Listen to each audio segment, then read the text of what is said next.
শুভ দুপুর। Welcome Pallavas Galaxy. শুভ দুপুর। আজকে লাঞ্চে কি আছে বলে দিই। দুটো আইটেম, বেশি না। আলু মটরশুঁটি ফুলকপি ভাজা, এটা ফার্স্ট। আর সেকেন্ড আছে কাতলা মাছের কোপ্তা কারি। মানে আজকে কাঠটা বাছারও কোনো গল্প নেই, শুধু মাখো আর খাও।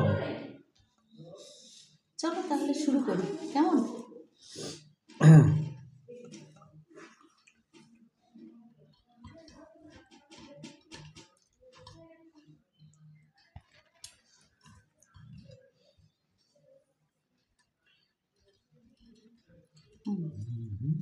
প্রণাম করে দিতে বলেছিল না কে একজন, বলো। সৌমিত্র দিতে পারি না। আমাদের এক ভিউয়ার সঙ্গমিত্রা দিদিভাই বলেছিলেন যে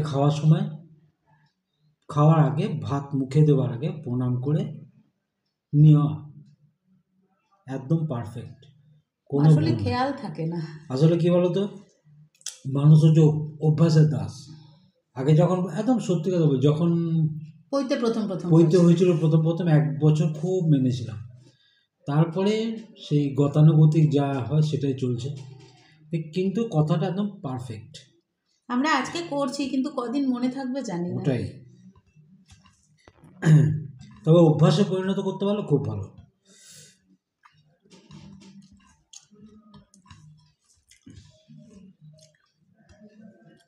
প্রণাম করো, মনে থাকে না। অন্ন তো মা লক্ষ্মী, ভালো তো প্রণাম করে খাওয়া।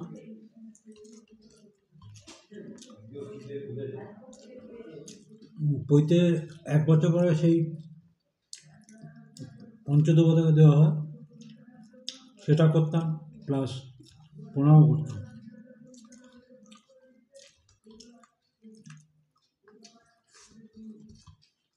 যদি পঞ্চদেবতাকে দেওয়া হয়, কি বলে না পূর্বপুরুষদের দেওয়া হয়। ওই 5টা ভাত দিয়ে তার মধ্যে জল ছিটিয়ে, মনে হয় পূর্বপুরুষদের, আমারও ঠিক জানা নেই। এতে হয়তো অনেকে অনেক কিছু বলবে যে ভুলে গেছে, কিন্তু যখন পৈতে হয়েছিল, আমাদের যে গুরু বাবা হয়েছিলেন, আমাদের গায়ত্রী মন্ত্র ফন্ত্র সবই উনি বলে দিয়েছিলেন। গায়ত্রী মন্ত্র যখন বলে তখন তিনি বলেছিলেন, তিনি এখন নাই, তিনি অনেকদিন হলো গত হয়েছেন,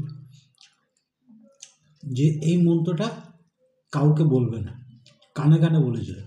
হ্যাঁ, গুরুমন্ত্র কাউকে বলতে নেই তো, কখনো বলতে নেই গুরুমন্ত্র কাউকে। এখন অবাক লাগে, সেই গায়ত্রী মন্ত্র এখন ক্যাসেটে বাজছে, ওইখানে বাজছে, মানে কোনোটাই আজ মানুষের কাছে অজানা নয়।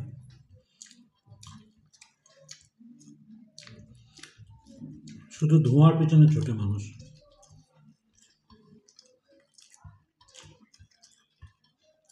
এই করবে না, ওই বলবে না, এটা ঠিক না।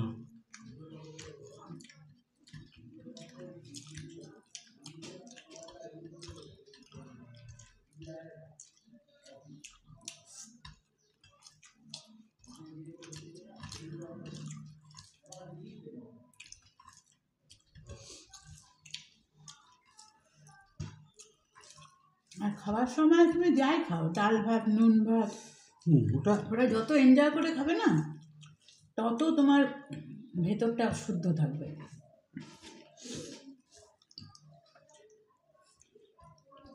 আর খাওয়াটা তো শান্তির না, ওই জন্য চুপচাপ খাওয়াই ভালো। শোনো, আমরা এখন মানে অনেক বাড়িতে হয় কি দেখবে যে, বা পরিবারের এক একজন এক এক কাজে ব্যস্ত থাকে, যার ফলে হয় কি ওই খাবার টেবিলটাই হচ্ছে তাদের একটা টাইম, মানে মিট হয় সবার সাথে। সেই জন্য সেখানে বসে কথাবার্তা হয়। মানুষের পরিবর্তন, মানুষের জীবনধারা, মানুষের জীবনের শৈলী পরিবর্তনের সঙ্গে সঙ্গে তো সব কিছুই পরিবর্তন হয়। আগে তো ওই ব্যাপারগুলো ছিল না।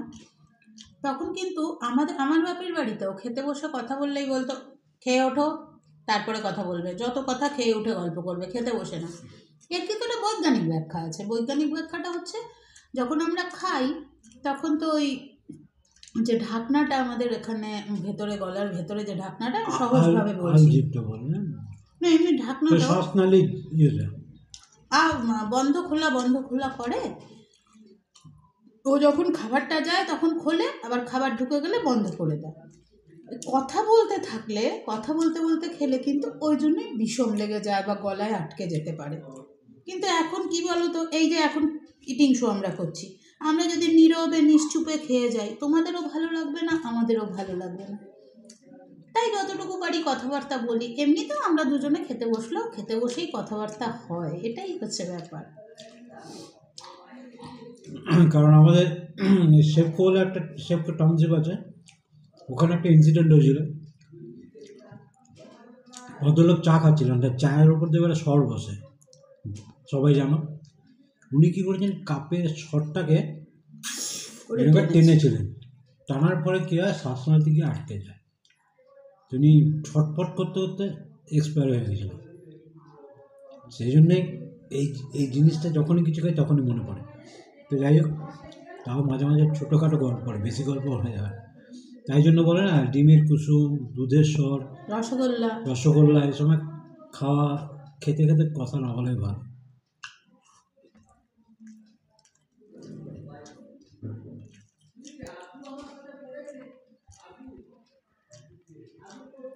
না, তুমি আগে খাবে, তারপরে বলবে কেমন হয়েছে, তারপরে আমি নেব। তবে এরকম একটা বাচ্চার হয়েছিল, যখন হয়েছিল বাবা কী করছে, দুটো ফ্যান ধরে উল্টো করে দিয়েছিল, ফলে গিয়ে বমি হয়ে যায় খাবার সময়। সেই তুমি বলবেই না, এগুলো ঘটনা, এগুলো তুমি যেভাবে নেবে, যেভাবে নেবে। না, তুমি আগে কোপ্তাটা খেয়ে বলো, কোপ্তাটা কেমন হয়েছে। কোপ্তাটা তো ভালো হয়েছে, আগে আমি ঝোলটা দিয়ে খেয়ে দেখবো। না, কোপ্তাটা ভেঙে খেয়ে দেখো না কেমন হয়েছে আগে, কোপ্তাটা নরম হয়েছে কিনা, টেস্ট ঠিক হয়েছে কিনা। কোপ্তাটা এখনো গরম আছে, এবার কতটা নরম হয়েছে সেটা দেখবো। আর নরমও হয়েছে, এই যে, ঠিক আছে।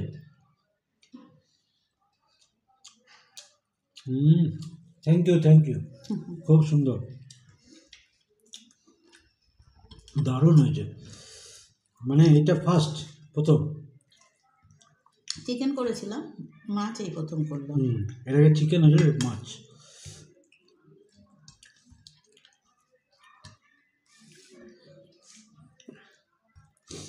তবে মানুষটা বহুত কিছু করে খাইয়েছে, আগামী দিনও খাওয়াবে। মানে বলে না, এক একজনের নেশা, যে কত রকম রান্না কিভাবে করা যায়, ওর এটা নেশা বলতে পারো।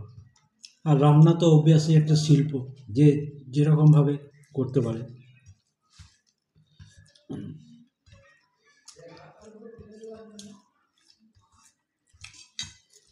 আমার এই যে বাঁধাকপির ধোকা, সবাই মানে যারা যারা করেছে, 3-4 জন করেছে, সবাই জানিয়েছে খুব সুন্দর হয়েছে। তাদেরকে আমি অসংখ্য ধন্যবাদ জানাচ্ছি যে তোমরা বা আপনারা ভালো খেয়েছেন। আগে রিনু বলছে কি সুন্দর হয়েছে গো তোমার ইয়েটা, আমি করবো। করো, করে খেয়ে দেখো, খুব ভালো হয়।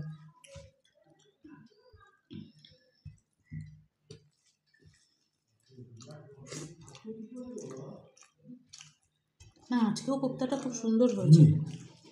দারুণ হয়েছে।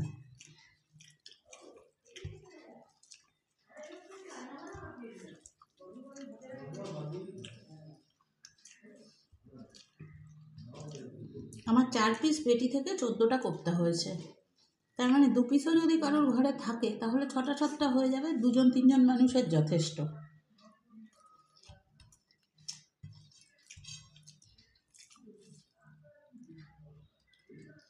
এই লঙ্কাগুলো খুব একটা ঝাল নেই, ভালোই হয়েছে, তোমার আর কষ্ট হবে না।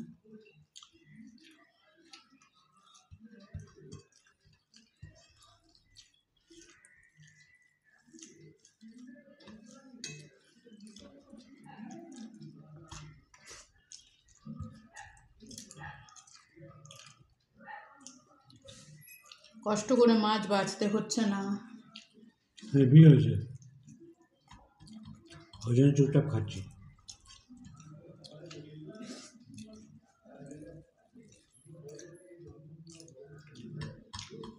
তোমরা অবশ্যই ট্রাই করো, ভালো লাগবে।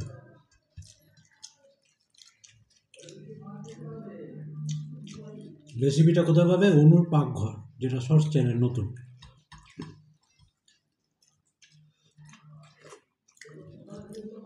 চ্যানেলটা যারা এখনো সাবস্ক্রাইব করেনি করে নিও।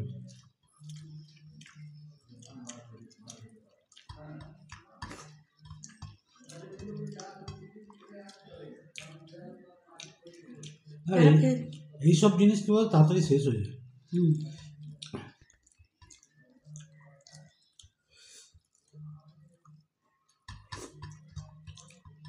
যারা ফেসবুকে আছো, ফেসবুকে অনুপমা অধিকারীতেও পেয়ে যাবে রিলসে।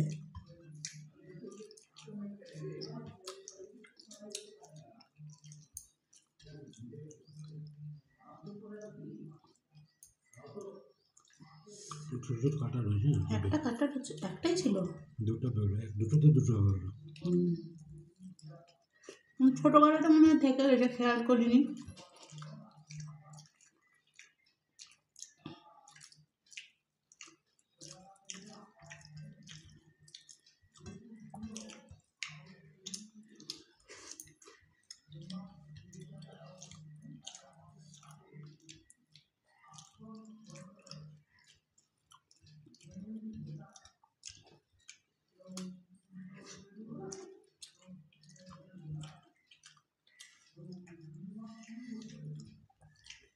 কেউ চেয়েছে দেখো না, কোপ্তাকারির ভাগ হবে না, নিজে বানিয়ে খেতে হবে। মানে সে এসাদের ভাগ হবে না।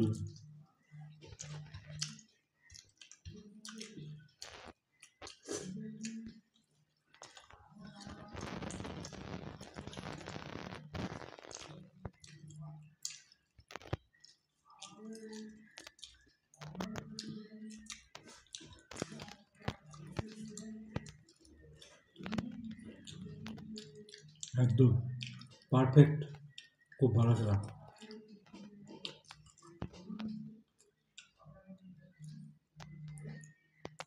এটা তো রয়েছে নাকি? কি বলো না, রাতে তো রুটি খাই, আর মাছের ঝোল দিয়ে তো আর রুটি খাওয়া হবে না, তাই মাথায় প্ল্যান করেছে যে এইটা করি তাহলে এটা দিয়ে রুটি খাওয়া হবে। মাছ দিয়ে আমরা রুটি খেতে পারি না, কেমন জানি লাগে, মানে মাছের ঝোল বা মাছের ইয়ে দিয়ে। এবার এটা তো কোপ্তা হয়ে গেছে, কোপ্তা দিয়ে রুটি হয়ে যাবে। পারফেক্ট প্ল্যান একেবারে। চলো, ভালো লাগলে লাইক শেয়ার কমেন্টস করো, আর দেখতে থাকো পল্লব গ্যালাক্সি। টাটা, সুস্থ থাকো, ভালো থেকো, সাবধানে থেকো।